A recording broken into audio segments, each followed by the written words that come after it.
What's up, boys and girls? Welcome to another Sulis video. It's actually been the first time I've done a video about the NHL since the horrible Game 7 game, which we will not go into too much detail because we know everyone's been dealing with. And so today's video, yesterday we saw the Blues beat the Wild and the 3-game losing streak, but today there's more into that game. Let's go right into the NHL because this is the most important one. Check this out. I haven't even checked the stand. I checked the standings. I thought we were gonna be like 5 points or like a big lead gap for Tampa Bay. We're 2 points behind them for second place, and that's huge.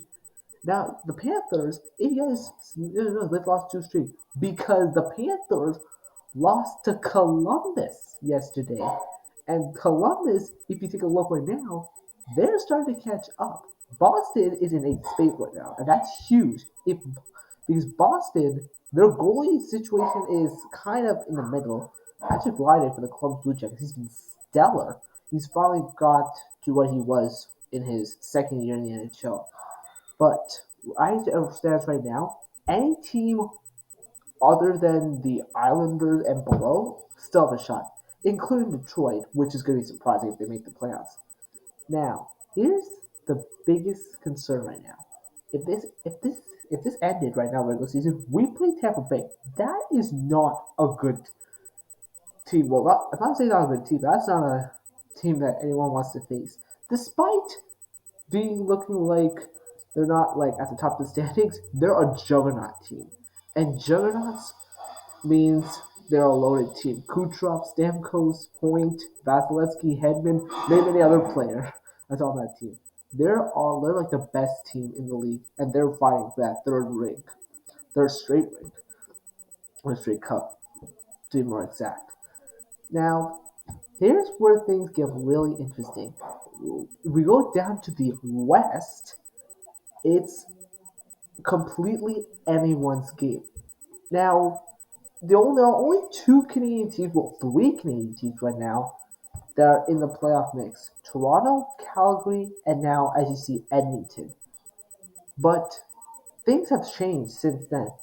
So far, San Jose, Jets, Canucks, Ducks, Stars, all of these teams have a shot. Chicago, I don't think they have a shot, but don't count them out just yet. But this is literally anybody's race. All I know is Colorado's already going to be in the playoffs for sure. St. Louis, they've rebounded nicely, but not by Jordan Binnington. But their depth, Billy Husso, who saw this coming? And what about the Wild? Their players, since Zach Parise and Ron right now, we thought this was going to be a different team. They still look like an unrated team, to be honest. The Flames, they cruise 10 straight wins, also putting up an embarrassing loss versus the Canucks. Well, this wasn't embarrassing because Bruce Boudreau is like the GOAT. But if remember I was telling you about how close the wildcard is race? Look at who we have. As you can see, we have Nashville, who have been a team that no one would have thought be in the playoff race, especially Pecorine, who retired their banner. Soros has played incredibly well, and that's really a surprise. Look at Edmonton, though. Since bringing Vander Kane and firing their coach, they've put out a pretty good role, even despite losing two straight. They've put out a pretty good role. The Stars, however, they've rebounded nicely with some quality wins on the road. Well, at home as well. I mean, I thought Gabriel Van Huddle was going to be a big mistake. Not in this rate. And what about Anaheim? This young team could make the playoffs.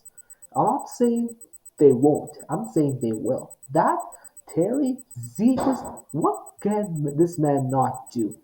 Do a lacrosse? Do a basketball shot? Okay, we're not doing basketball, but I'm saying. But if you look at the other teams, I expect more from the Jets. They've had struggles big time, and this is what happens when you rely too much on Connor Hellebuyck. Now, look at what the third spot is. LA Kings.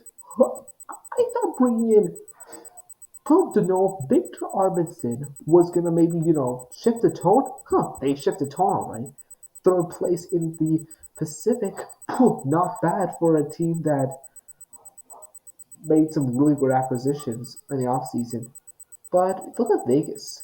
I mean, I'm not saying, but even though they got rid of Mark Furry, their goalie's been okay, Robin Leonard, but their depth's been incredible. That's how they've been playing. Now, let's go. Now, let's talk about what's been happening so far in this year. You take a look at this. There's no surprise how Carolina's in first. Their depth's been incredible, and their acquisitions have been solid here on out. If you take a look at the Rangers, I thought Henrik Lundqvist was their savior. Looks like Igor Skorskin has been their savior now.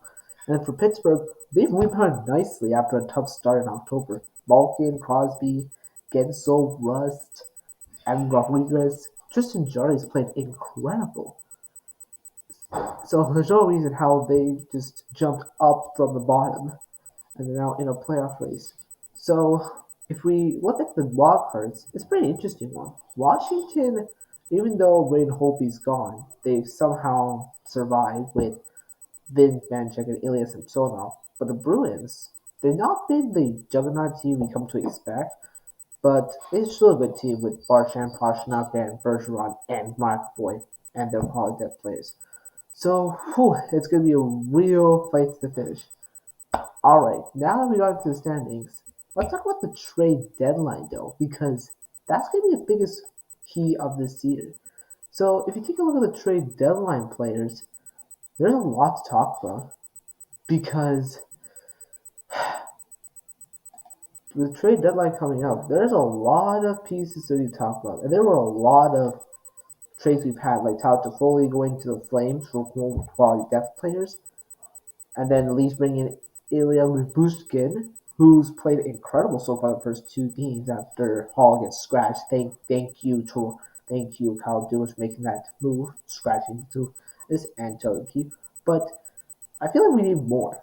There's been rumors about bringing in Giordano. That would be incredible. Giordano would have helped big time. But we'll have to see how that trade was going to work.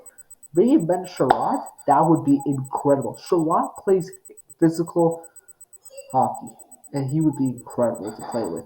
And putting Jake Muzzin on LTIR, as you guys heard, that is incredible. Because now you have that cap space, you can do whatever you want. And now they can bring in any players that we can figure out. Now, about Giordano. He is going to be a free agent after this season.